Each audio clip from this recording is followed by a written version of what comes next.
Assalamualaikum warahmatullahi wabarakatuh. Izin dasana kulon sebertaan dunia dan akhirat. Dulu pernah guru berkisah sidin waktu membacakan kitab. Jadi ujar beliau, di zaman dahulu tuh ada salah seorang abid. Abid itu orang yang ahli dalam beribadah. Sidin ini usianya sudah hampir 90 tahun dan beribadah hampir 70 tahun lebih. Jadi mulai sidin halus sudah beribadah sampai sidin tuha tetap beribadah. Nah, karena sidin ini kuatnya ibadah, banyaknya wirid-wirid dan amaliyah-amaliyah, sehingga para jin syaitan itu kadang parak ke tempat tinggal sidin, ke tempat khalwat sidin, terbakarnya dengan sendirinya karena ada aura-aura dari wirid tadi. Nah, kemudian datanglah salah seorang busnya syaitan langsung turun, hendak menggoda al-abid tadi, hendak menggoda beliau.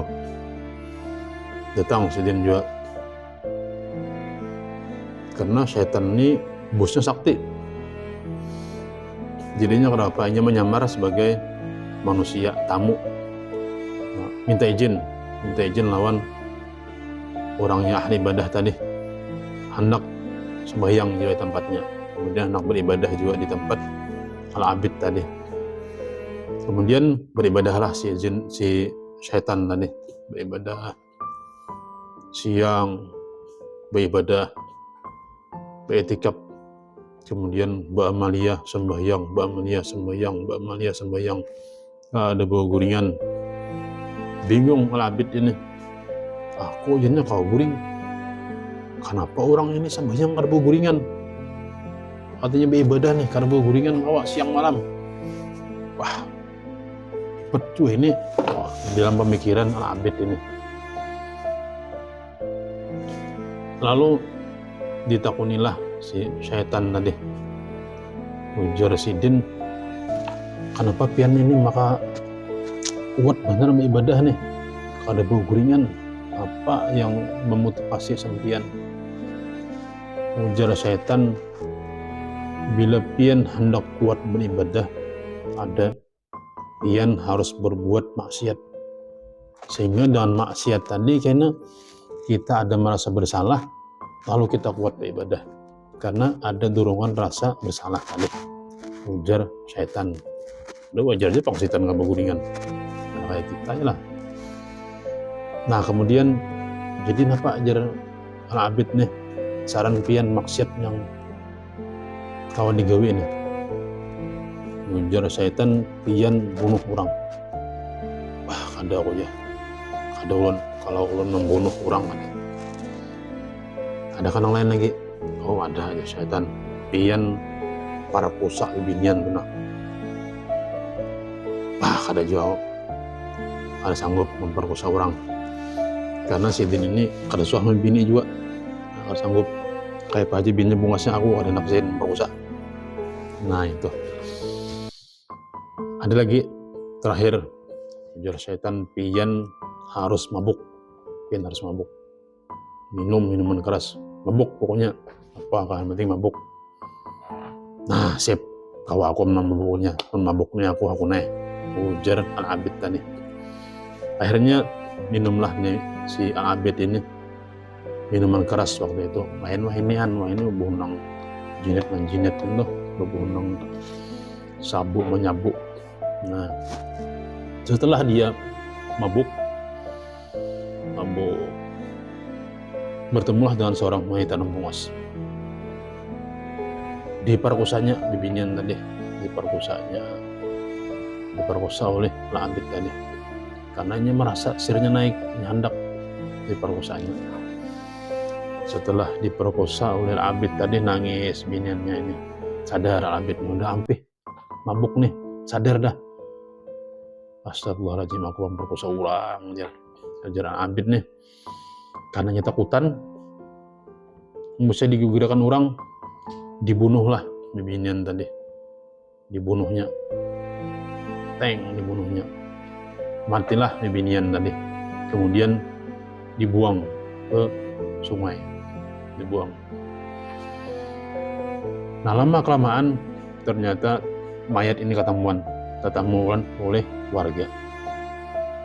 Dicari selidiki, ternyata Al-Abid tadi, orang nang ketujuh beribadah tadi,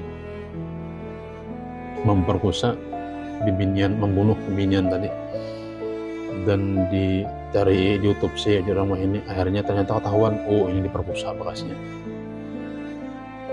Kemudian dicari orang, ditangkap orang Al-Abid tadi, karena arahnya ke sana. Orang tahu bahwasanya biniannya ini itu kemungkinan memang udah.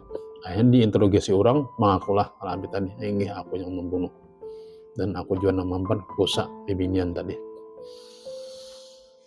Kemudian dihukum oleh warga, dihukum, menurut kisah itu dihukum disalib.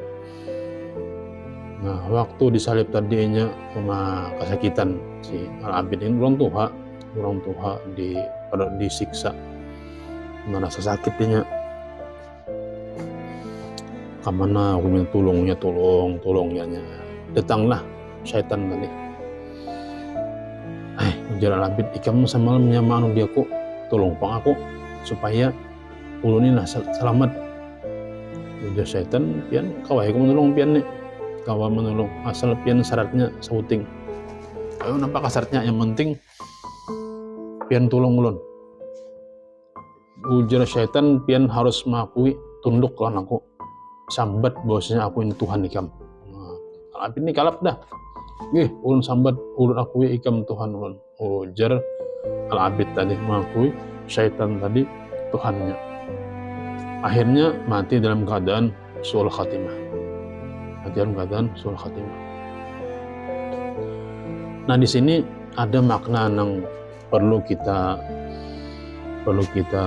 teladani, perlu kita pelajari, bahwa barang yang memabukkan, apapun itu barangnya, baik itu minum-minuman, sabu, jinit, apa kehamarannya, itu adalah induk dari kemaksiatan.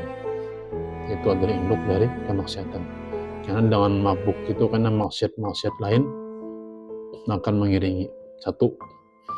Yang kedua, bahwasanya mabuk ini, ujar para ulama, menyebabkan kita mati dalam keadaan su'ul khatimah, mati kadang meninggal, kadang membawa iman. Nah bahaya kita kalau mati dalam keadaan su'ul khatimah. Siapa ada umur kita ini paling gencang 100 tahun kita hidup di dunia, kemudian kita dikubur dan kita akan ditanya oleh malaikat Allah tentang apa yang kita perbuat selama kita hidup. Nah, jadi saran ulun dan kesan pribadi ulun juga, kita hindari yang namanya narkoba. Jangan sampai anak cucu kita, keluarga kita terkena narkoba. Kita jaga masing-masing. Jangan sampai kita memakai narkoba, apalagi menjual. Nah, orang yang menjual narkoba ini, itu hukumnya sudah meracuni dan sanak seorang. Kan orang Islam ini benar sanak. Namun kita meracuni orang di kampung, menjuali orang di kampung jinit, menjuali orang di kampung mabuk-mabukan itu, berarti kita telah meracuni kampung kita, meracuni dan sanak kita dengan hal-hal yang mabukan, yang merusak. Itu hukumnya meracuni. Dan hukum meracuni, hukum membunuh itu tahu seorang kita apa hukumnya di mata Allah. Itu sulit taubatnya. Jadi mengkawa memakai, jangan apalagi menjual. Demikian dari ulun, mudah-mudahan ada manfaatnya. Mari kita jaga sama-sama generasi kita, keluarga kita dari bahaya narkoba. Demikian. Bila salah mohon maaf. Apabila ada baik silakan diambil. Billahi taufik. Assalamualaikum warahmatullahi wabarakatuh. Nah, 8 juta duit orang.